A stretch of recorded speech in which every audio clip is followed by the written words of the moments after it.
kapahingahan para sa sambahayan ng Diyos. Kaya tulad ng sinabi ng Espiritu Santo, kapag ngayon ang tinig ng Diyos ay narinig ninyo, huwag patigasin ang inyong mga puso, tulad noong maghimagsik ang inyong mga ninuno. Doon sa ilang, nang subukin nila ako. Ako'y tinukso doon, ay sinubok ng inyong mga magulang, bagamat nakita nila ang mga ginawa ko sa loob ng 40 taon.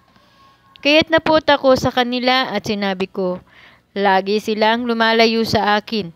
Ang mga utos ko'y ayaw nilang sundin. At sa galit ko, ako ay sumumpang hindi nila kakamtin ang kapahingahan sa aking ipinangakong lupain. Mga kapatid, ingatan ninyong huwag magkaroon ng sinuman sa inyo ng pusong masama at walang pananampalataya na siyang maglalayo sa inyo sa Diyos na buhay. Sa halip magpapaalalahanan kayo araw-araw, habang ang panahon ay matatawag pang ngayon, upang walang sino mang madaya sa inyo ng kasalanan at sa gayoy maging matigas ang puso, sapagkat tayong lahat ay kasama ni Kristo sa gawain.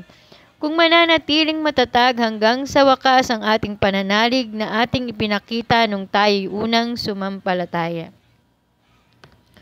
Ito nga ang sinasabi sa kasulatan. Kapag narinig ninyo ngayon ang tinig ng Diyos, huwag ninyong patigasin ang inyong mga puso, tulad noong kayo'y maghimagsik sa Diyos. Sino ang naghimagsik laban sa Diyos, kahit na narinig nila ang kanyang tinig? Hindi ba't ang lahat ng inilabas ni Moises mula sa Ehipto? At kanino nagalit ang Diyos sa loob ng 40 taon? Hindi ba't sa mga nagkasala at patay na nabuwal sa ilang?